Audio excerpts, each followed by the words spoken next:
On the morning of February 22nd, 2024, medical student Laken Riley leaves her home to go for a run alone. But only a few minutes later, Laken calls 911 and the operator hears nothing but an unexplained noise. Her body was found a few hours later near Lake Herrick. Today I will tell you why this murder caused such public outcry, what exactly happened that fateful morning, what her killer did minute by minute, and how all of this could have been avoided.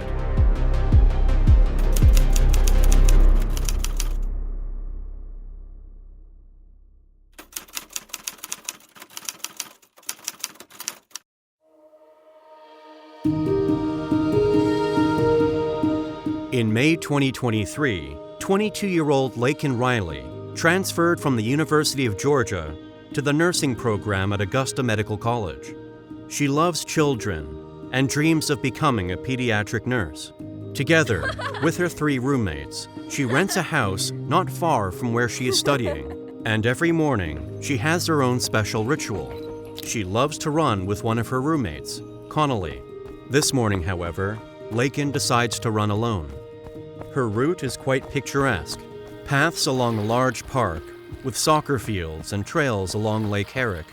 This is one of the favorite vacation spots for local students.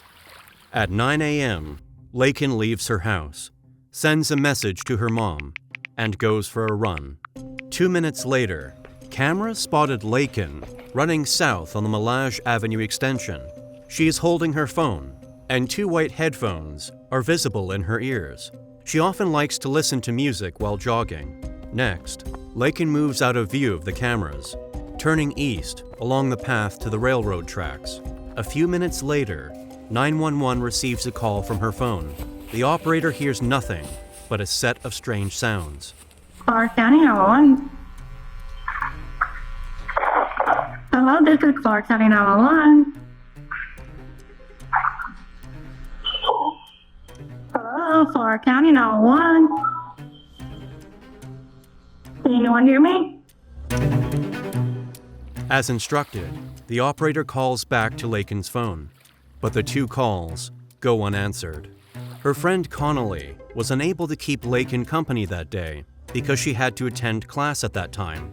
Connolly finds several missed calls from Laken on her phone and decides to call her back. But there's no answer. Another roommate, Lily, also texts to say that Laken is not answering and that her sister is starting to worry. The fact is that the cell phone service provider had a malfunction that morning, and so everyone decides that this is the case. But by 11 a.m., the friends are sure that regardless of the problem, Laken should have called back by now. So they decide to go looking for her on their own, with Lily's dog, Champion. When they turn onto the path that Laken used to run on, the dog finds one of Laken's headphones in the bushes. The 2 friends decide to call 911. A short time later, Police Sergeant Kenneth Maxwell finds Laken's body on the ground under a large tree, not far from Herrick Lake. Riley was partially hidden by leaves and other bushes. The sergeant first tried to administer first aid, but it was too late. There was a wound on the left side of her head, caused by a blunt object. There were 2 stones next to her with blood on them. Presumably, one or both of them had been used in the attack. There was also a phone next to her, and a clear thumbprint was visible on the phone screen. As forensics would later determine, the print did not belong to Laken. Riley's autopsy showed that she died not only from head injuries, but also from suffocation. Data from her smartwatch helped determine the exact time of death at 9:28 a.m. A short call to the emergency service was made at 9:11 a.m. This means that it can be assumed that all this time Laken was resisting her attacker. According to her smartwatch, she walked 60 feet into the woods after the call. Laken's clothes were in disarray, and her upper half was exposed. From all appearances, it was a brutal attack. But who would do that on a college campus?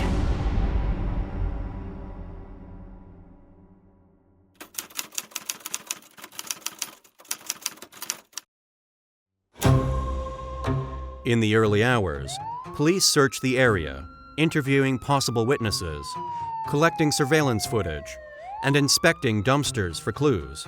In one of these containers, which was located several hundred yards from the murder scene, police notice a dark object. On it, they find traces of blood and several long brown hairs on one of the buttons. A blood test revealed that it belonged to Laken Riley.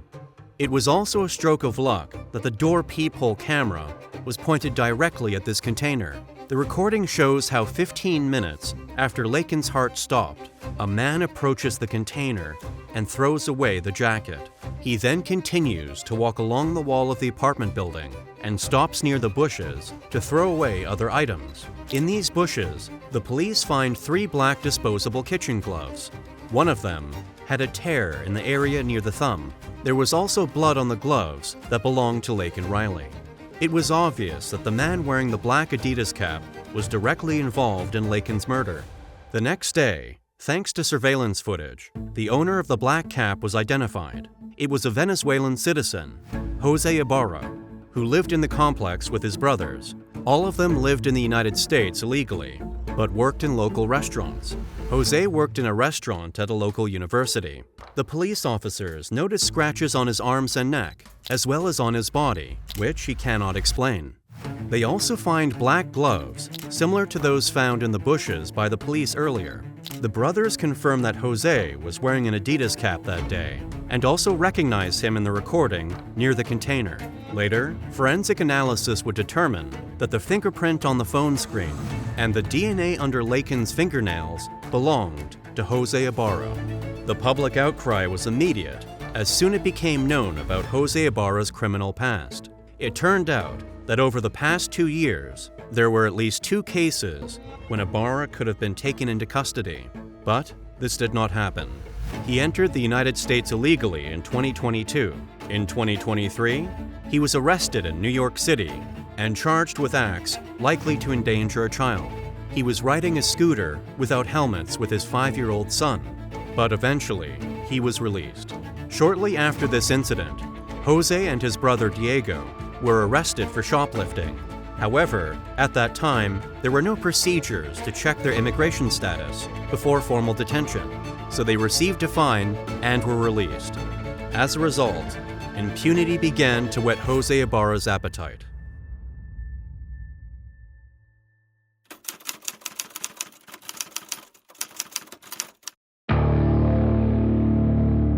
On the very morning of February 22nd, Jose Ebarra puts on a dark hooded jacket, a black cap, black disposable gloves, and goes hunting at about 6:50 a.m. on the campus where he worked. The camera captured him near the bus stop, where there's a path leading to the back of the apartment complex. At 8 a.m., he approaches the door of one of the apartments and tries to open the door twice.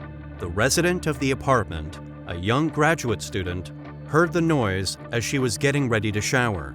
She started asking who it was and then called 911. I was in the shower and then I heard some noise and I just trying to someone was stay cold.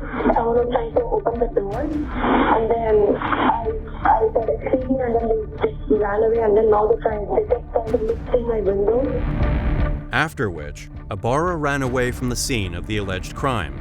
He was holding a white cup of alcohol, still searching for the victim and under the influence of alcohol in his blood. After a while, Ebarra notices Laken Riley running, a girl who loved to run in the morning and dreamed of becoming a pediatric nurse.